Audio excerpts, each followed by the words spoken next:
22nd. Veterans Helping Veterans USA. Call 352-433-2320. We help veterans and their families with limited financial assistance, counseling, employment referrals, and a food and clothing bank. You can help in making a huge difference in the veterans' lives we serve by donating food, clothing, household items, or direct financial assistance. All donations are tax deductible. Veterans Helping Veterans USA. 352-433-2320. Thank you for your attention, and God bless America.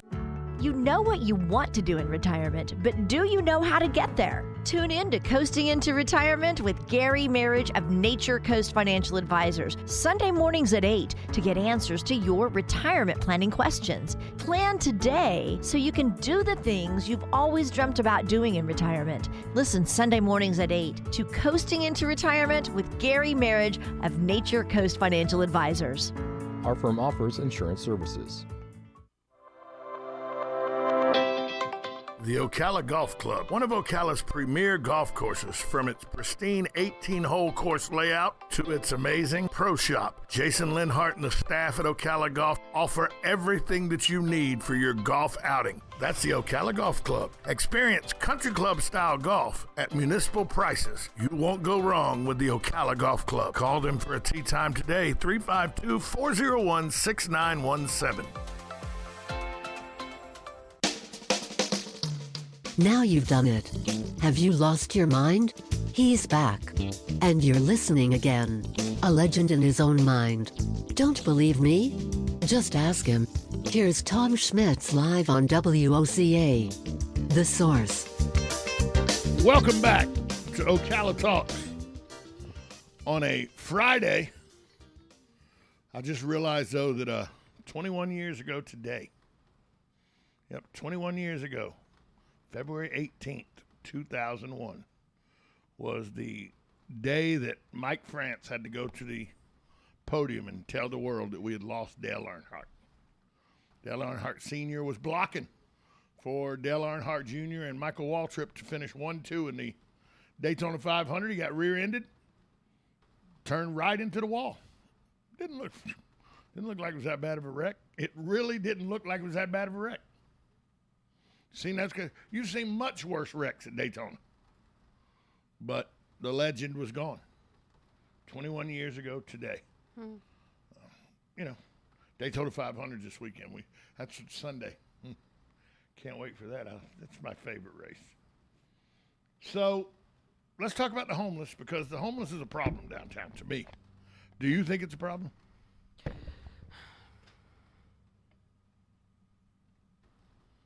We're on live radio. You got to talk.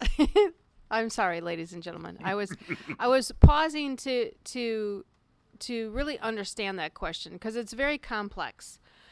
Of course, my business is about a half mile north of the square. Right. And so I'm on the side of town where there is Interfaith, the Salvation Army. You're right next to Wear Gloves. I'm right next door to Wear Gloves. I will be 100% honest with you and say the homeless population that I have come into contact with are just people. 99% of them 99%. They're just people. They'll just be like, somebody asked me once, where's Wear Gloves? And it's right next door. And I told them, I was walking around lunchtime from my shop to downtown. It was a beautiful day. I was just going to walk it's not that long. Troy, who was he had a bicycle. Right. And he said, ma'am, can I walk with you? I just want to make sure you're safe. This is before I met you. Homeless guy. Transient. Yeah. And we just talked. And there are times where I go to the Salvation Army and I deliver medicine for the people that... you deliver a lot of medicine to people that are homeless that people don't realize they're considered homeless. Yeah, a lot of these hotels, they're homeless. They're homeless, and they live in these hotels, and I go and deliver to them, and they're just people. And I know personally of one success story from the people I deliver to, and I'm sure there's plenty others. I just know of one. I'll just say the first name. Her first name's Sunday. I met her at a hotel. Her and her daughter. They lost their. I think it's got away from a relationship type of deal, and delivered to her medicine there a few times, and then all of a sudden, she was able to room with somebody at an apartment, and she just got her first apartment on her own with her and her daughter about maybe 3 months ago. Good. And she's starting to build back her There's her a lot life. of stories like that. There are. That's not the. When I say homeless, that's the wrong. And that, Right. I think people get confused about the. Right. What I And mean is the vagrant panhandler. the panhandlers, yes, and those are the ones that will walk, like they'll just walk behind you and they'll shout things at you. Yes. And when I first heard about the new proposed parking garage, and I thought it was on the other side of the 40. Remember, I'm like, You were like, that's going to be a homeless haven. that's it. I was afraid of more crime because you're inside of an enclosed and people getting robbed or whatnot. Inside of 40, maybe not that bad of a On deal. this side, right. On this side of 40. On that other side, I mean, if you look right outside the courthouse, there's a lady there camped out with, all of her belongings underneath a tarp. And, she's been there for months. And Yeah. she's not hurting anybody. Like, she's genuinely just like, this is my temporary home right now. These are my things, and I don't know what else to do. I mean, you and I went to help our friend Brett Yes. get a PA system going at Interfaith. Right.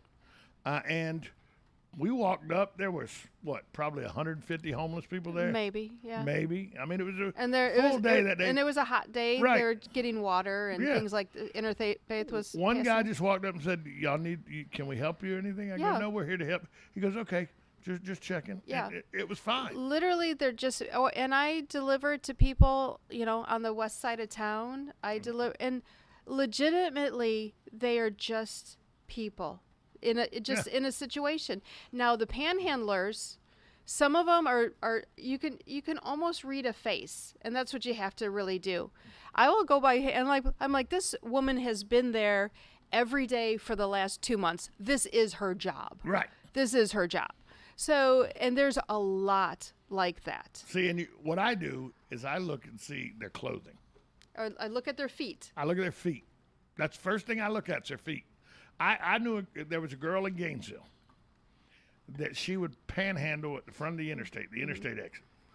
And she had her backpack on, and you'd look at her, and she had dreadlocks and everything, so she looked homeless. But when you look closer, she had on very clean new shoes. Her jeans weren't dirty. Her backpack was not beat up. I go, that girl just dresses the part of a homeless person to make money. And there's a lot of them like that. So I guess what I'm saying is just remember, they're just people. I don't, when you talk about the parking garage, if it was, again, near where the Salvation Army is and all that, I would be a little bit more concerned. I mean, if it went up, Chief Balkin, of course, would take care of it and would Right. make sure the safety of the residents came first. I have no doubt about that. But they're just people. Now, the panhandlers, I would say, give to Interfaith, give to Blessed Trinity, the food pantries, and the people that really need help actually go there. And for your safety, panhandlers, don't grab bread off my table. So anyway, that was what I really wanted to say about our homeless population and my interactions with them. They're literally just people, and they're just in a state where they found themselves in a situation, in a bad situation. Exactly. that they're trying to trying to figure out. You know who's not in a bad situation? You. No, I'm talking about the water boy. Oh, the water boy. Let's quality switch it. Quality H2O. Thank you for letting me have that moment. Quality H2O. Each NFL team has between 8 and 12 water boys or water personnel. Women do it too, but they have between 8 and 12. I didn't realize most of them have athletic training degrees, even though they're water boys. Oh. Yeah. You mean like a personal trainer or like a physical therapist? No, like a personal trainer type. Okay. Deal. The average salary for an NFL water boy, just guess. Now, don't get crazy. $73,000. No, but you're not far off. Is it plus or minus? Minus. $65,000. You're a little closer, but still minus. $55,000. 100%. 55 grand a year the water boys make. And you get to watch all. Do you travel with the team? Yeah, of course you go to every game because you're on and off the field. You bring water on and off the field during games and everything, during timeouts. You know what? I bet you it's not that easy. I bet you there's certain players that I like my water with a little bit of this in it. No, it's not. No, believe me, it's not like that. It's not like that? No. Oh, okay. They're not that bougie yet? No. Believe me, you just want Gatorade. You ain't got time for it. But now, don't get me wrong. They also they help the equipment managers and all get all the lockers set up and, get everything prepared and everything. Mm-hmm. But still, 55 grand. And you travel with the team? Yeah, that's a pretty good gig. I mean, 55 grand a year. You know what the average life expectancy is in the NFL for a water boy? 5 years? 6.5. Yeah. 6.5 years. But, so in 6.5, and that's the average salary. The highest paid water boy works for the Dallas Cowboys. He's been with the organization for 11 years. He makes $82,000 a year. Wow. Pretty good gig. Well, 11 years, getting raises and whatnot. Pretty good gig. Pretty good gig. Now, the misconception is they just hand out water and towels. They're Well, they don't. You see them run out on the field, squirted in their face. They're on the athletic training staff. Yeah. They help wrap ankles and everything. So, they know what they're doing. It's not just some kid that volunteered to run water out in the middle of the field. So, but I didn't realize they made that much money. Wow. We got to take a break. When we come back, it's a special day. We'll talk about that next, right here on 1370 AM, 96.3 FM, WOCA. The Source. Little better.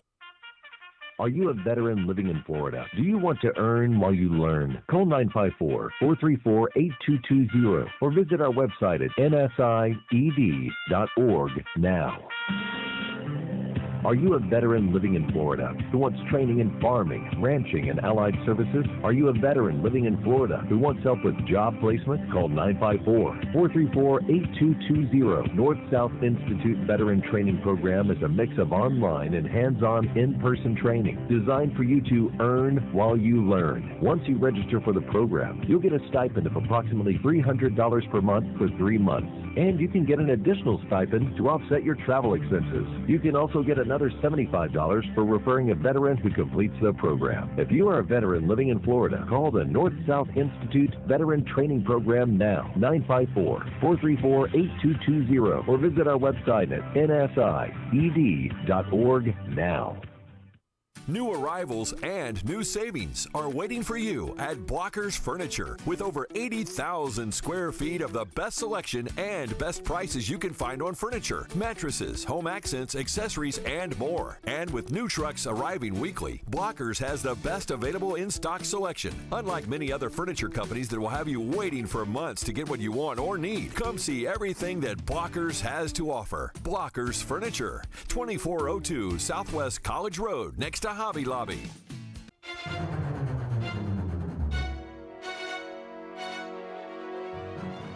Florida's kids